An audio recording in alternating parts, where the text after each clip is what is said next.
Olá pessoal, boa tarde. É o professor Pedro Neto de Ciências. Agora vamos aqui para mais uma aulinha aqui, né? Para o nosso oitavo ano da tarde, certinho? Então vamos lá dar início, né? No caso essa aula aqui vai ser bem rápida, né? Porque já tem uma aula referente a isso aí na plataforma da escola, do YouTube, certo? Então essa aulinha aqui vai ser bem rápida, certo? Já tem uma referente a sistema digestório, ok? Agora vamos ver aqui, né? Sistema digestório, nutrição humana. Essa primeira imagem aqui que vocês estão vendo é a imagem clássica aqui, né? Do sistema digestório, mostrando cada uma das partes, certo? Boca, a nossa faringe, o esôfago, né? Que é um dos mais longos aqui, por onde passa a comida, estômago, intestino delgado, intestino grosso, aqui mostrado de verde, certo? Aqui você tem o fígado, que é uma das glândulas anexas, esse verde mais, essa vesícula, essa estrutura aqui meio verdinha aqui próximo dele, é a vesícula biliar, certo? Que produz a bilis. Esses aqui atrás, amarelinho, certo? Aqui atrás é o pâncreas, certo? Que produz o suco pancreático, né? Que é um tipo de, de composto que vai ajudar a digerir aqui os alimentos, certo? Então vamos lá.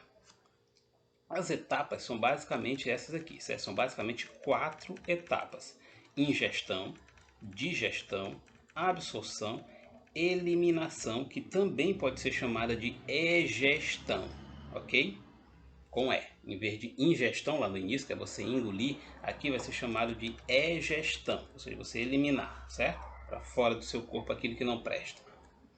Então aqui você tem os principais órgãos aqui, né? Que eu citei logo no início, órgãos do sistema digestório e glândulas anexas, certo? As glândulas anexas estão aí representadas pela cor vermelha, certo? E os órgãos principais pela cor preta.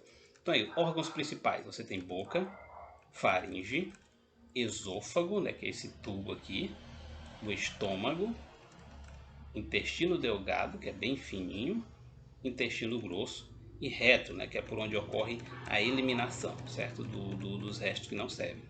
E como glândulas anexas, né, ou seja, que auxiliam, né, no processo de digestão, você tem glândulas salivares, que é aquele que vai umedecer os alimentos, né, misturar, né, a saliva com os alimentos para poder formar o que a gente chama de bolo alimentar.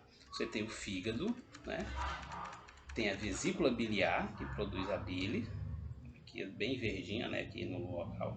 E o pâncreas, né, que produz o suco pancreático, ok? Ingestão, gente, olha aqui. Ingestão é simplesmente você vai ingerir o alimento. Ó. Nessa etapa ocorre o processo de mastigação, né, insalivação e deglutição dos alimentos. Mastigação com auxílio aí, né, que é a trituração dos alimentos, que ocorre através dos dentes. Insalivação, né, produz mistura da saliva com o alimento. Deglutição é quando você vai engolir o alimento.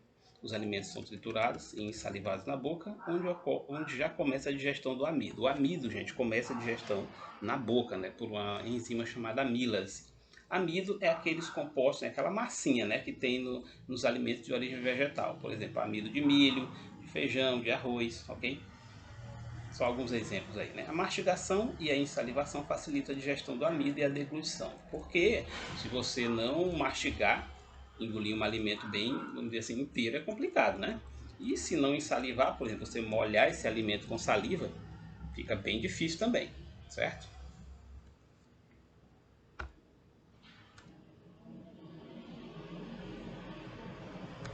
Vamos voltar aqui. Olha aí como ocorre o processo. Vocês observarem aí, ok?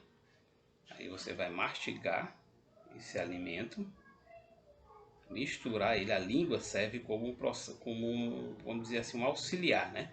E vai facilitar isso. Depois que ocorre a mistura da saliva com o alimento, você vai engolir. Aqui a epiglote, olha, essa estrutura aqui que fecha a entrada aqui, né, do ar nos pulmões. Aqui é a passagem do alimento, certo? Que no caso é o esôfago, e aqui é a traqueia, certo? Por onde entra o ar. Quando você vai, deixa eu só voltar aqui um pouquinho, quando o alimento passa, a epiglote, que é isso aqui, fecha essa entrada, certo? Para evitar que alimentos caiam nos nossos pulmões, ok? essa entrada é chamada de glote, isso aqui é epiglote, certo? Aqui você tem, após a ingestão do alimento, aqui é a digestão, certo? Com os movimentos peristálticos. Movimentos peristálticos, gente, são movimentos involuntários que os órgãos realizam para poder facilitar o caminho do alimento. Após a ingestão, o alimento segue para o estômago e percorre todo o tubo digestório impulsionado pelos movimentos peristálticos. Vamos ver aqui como é que funciona. Então você está observando, certo? Olha aí, movimento peristáltico é isso aqui, ó. Esse movimento é involuntário, nós não controlamos isso, ok? Então aí, ó, movimenta para poder facilitar a movimentação. Você tem movimento peristáltico no esôfago, no estômago e nos intestinos delgado e também no intestino grosso para poder ocorrer a egestão ou eliminação do que não presta mais, ok? Então, tudo isso aqui ocorre no nosso corpo. Então, isso aqui é o movimento peristáltico. Esse movimento todos são involuntários.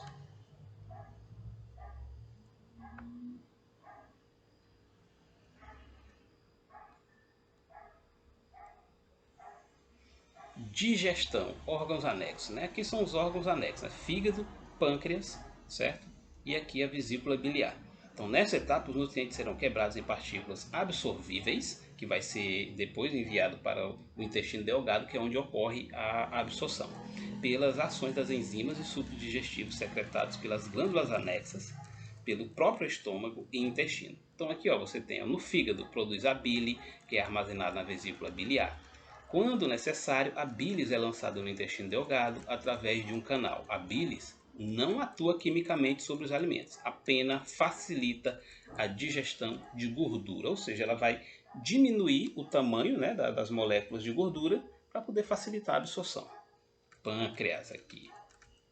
Certo? O pâncreas produz o suco pancreático, que é lançado através de 2 canais no intestino delgado, onde atua sobre o quimo.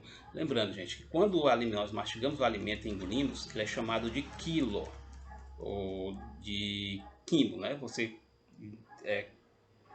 O alimento é chamado de quimo, certo? Chega até o estômago, depois é enviado para o pâncreas. Quando esse suco pancreático se mistura com o quimo, aqui, né? Olha só, sobre o quimo. Quando ele se mistura, esse suco pancreático com o quimo, aí nós chamamos esse alimento de quilo, ok? No outro videozinho está explicado mais de forma mais detalhada, ok? Então aqui, as glândulas intestinais que revestem a parede interna do intestino delgado secretam o suco intestinal, que atuam também sobre o quimo. Depois que isso ocorre, todo esse processo aqui se transforma em quilo, ok? Intestino, estômago e intestino delgado. Aqui o estômago, né? No estômago se inicia a digestão das proteínas pela ação das enzimas presentes no suco pancreático, ok? Então, olha só, esse órgão também tem um movimento peristáltico, ok? Para poder movimentar esse alimento que aqui está para o intestino delgado, ok? E o intestino delgado continua o processo de digestão de nutrientes que não foram inteiramente digeridos no estômago e também a absorção dos mesmos, ok? Então vamos ver. Olha aí, esse aqui é o intestino delgado, ok? Aqui são as partes dele, olha só, o que fica ligado com o estômago é chamado de duodeno, a parte maior é chamado de jejuno, né? Uma das partes maiores, e por último o íleo, certo? Então essas aqui são as partes. A absorção ocorre dentro do intestino delgado, através de umas estruturas chamadas microvilosidades, que são essas estruturas que vocês estão observando. Então, a absorção ocorre principalmente no intestino delgado. Sua parede interna é revestida por rugas, as vilosidades, e estas por microvilosidades, são menores ainda. Essas estruturas aumentam a capacidade de absorção de nutrientes. Vamos ver como é que funciona. Olha só. Isso aqui, gente, é como se fosse, por exemplo, é mais rápido a absorção com uma superfície mais rugosa do que uma superfície lisa, certo? Uma superfície muito lisa não tem muito contato, certo? E isso vai dificultar a absorção. Com as microvelocidades, são essas estruturas que vocês acabaram de ver, fica mais fácil, porque a superfície de contato fica maior, ok? eliminação, né? Agora aqui sim, certo? São a eliminação aqui dos resíduos, ou seja, das fezes, né? Os resíduos do bolo alimentar que não foram absorvidos no intestino delgado são direcionados ao intestino grosso, onde o restante da água será absorvida. Esses resíduos formam as fezes e seguem para o reto para serem eliminados. Então, certo? Basicamente assim que ocorre, ok? Então, gente, o intestino grosso serve basicamente para eliminar as fezes e também para absorver água, certinho?